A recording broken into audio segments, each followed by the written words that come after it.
vamos a discutir temas de modelado. En el mundo que nos rodea existen cosas con ciertas propiedades que pueden expresarse mediante un número y una unidad, y estas propiedades pues se llaman magnitudes físicas. ¿Qué es una señal?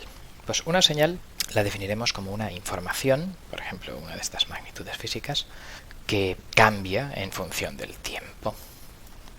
Aparte de estas señales que cambian, existen otras variables, otra información que no cambia durante el desarrollo de un experimento. Entonces, ese tipo de información lo denominaremos parámetro constante. Bien, entonces, la relación entre esas señales se denomina sistema. Unos elementos que producen una relación entre varias señales. ¿Qué es lo que hace la ciencia sobre ellos? Pues genera lo que se llaman modelos matemáticos de los mismos. Generan ecuaciones, o sea, en la actualidad, pues los modelos matemáticos que nosotros utilizaremos en las asignaturas de control, pues bien son ecuaciones algebraico-diferenciales, que incluyen derivadas de algunas cosas, y luego hay otras ecuaciones, digamos, algebraicas que no incluyen derivadas, o bien en los sistemas de tiempo discreto, pues ecuaciones que se llaman ecuaciones en diferencias, donde hay diferencias de tiempo, y me dicen, por ejemplo, pues lo que ocurrirá dentro de un instante, dentro de un segundo, dentro de un muestreo. Entonces, una vez tenemos estos sistemas que relacionan señales, etcétera, pues existen determinadas propiedades de los mismos, de clasificaciones sobre ellos. Entonces, podemos hacer una clasificación de estos sistemas, como hemos dicho, por su tecnología o naturaleza, el químico, mecánico, físico, los sistemas que utilizan muelles de titanio versus los sistemas que utilizan muelles de acero, pero también podemos hacerlos pues por determinadas propiedades abstractas de dichos sistemas. En concreto, hay sistemas que se denominan sistemas estáticos, donde la relación entre las señales que intervienen se realiza en el mismo instante de tiempo. Por ejemplo, la ley física que me relaciona una intensidad y una tensión que pasan por una resistencia es una ley estática, donde dice que la tensión en un instante t depende de la intensidad en ese mismo instante t. ¿Vale? El rozamiento, la fuerza de rozamiento también pues depende del signo de la velocidad en ese mismo instante, por ejemplo. Pues estos tipos de modelos de un sistema serían modelos estáticos. Aparte de ello, tenemos lo que se llama sistemas dinámicos, donde la relación es más complicada porque se relacionan señales en diferentes instantes de tiempo.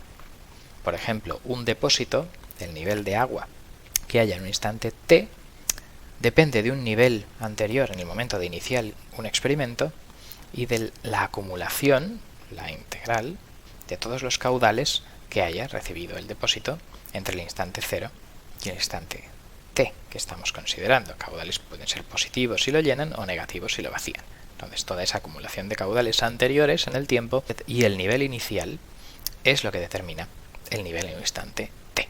¿Vale? Entonces, este sistema, digamos, se denomina sistema dinámico.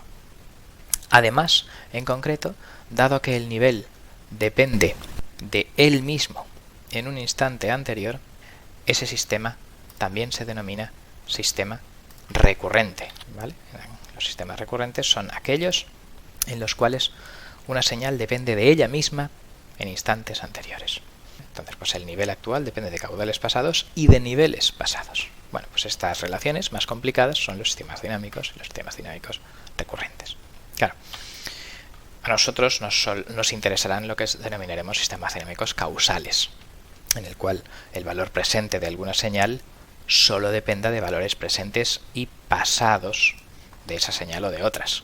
Digamos, si lo que ocurre ahora depende de lo que vaya a pasar dentro de un día, entonces yo podría utilizar la medida de lo que ocurre ahora para predecir el futuro, y eso, por lo menos en la ciencia moderna, no se considera posible. Digamos, ya si hablamos con videntes y astrólogos, pues ellos tienen otras opiniones, pero en fin, desde un punto de vista científico, ningún sistema físico existente tiene comportamientos actuales que dependan de señales futuras. ¿Vale? Eso que se llama causalidad. ¿Vale? Entonces todos los sistemas físicos se supone que son causales. Y luego también los sistemas realizables, pues un poco son aquellos en los que todas las señales son finitas, ¿vale? Porque ningún sistema físico que exista en la naturaleza, digamos, o que haya sido construido por el hombre, maneja ningún tipo de potencia o temperatura infinita, ¿vale? Y luego pues los sistemas también tienen otras propiedades de estabilidad, controlabilidad, observabilidad, etcétera, que bueno, pues que se ven en otros temas o asignaturas. Una vez tenemos a los sistemas clasificados, entonces podemos clasificar las señales por su efecto en el sistema. En concreto, hay algunas señales que se denominan señales de entrada y se supondrán que pueden variar de forma autónoma, no influida por otras variables del sistema. La causa de que otras varíen, ¿vale? Por ejemplo, en un sistema de climatización, uno suele suponer que la temperatura exterior es una señal de entrada, sube y baja de manera autónoma aleatoria, y que la temperatura exterior no va a depender de las acciones que yo tome en mi sistema de climatización, ¿no? Y de mis decisiones y de si abro o cierro ventanas, ¿vale? En principio la temperatura exterior, por tanto, es una variable de entrada. Lo que ocurre es que en principio las variables de entrada hay de dos tipos. La que hemos dicho de la temperatura exterior sería las que se denominan entrada tipo perturbación. Entrada tipo perturbación porque un poco no está, como el otro tipo de entradas, manipulada por un usuario, ¿vale?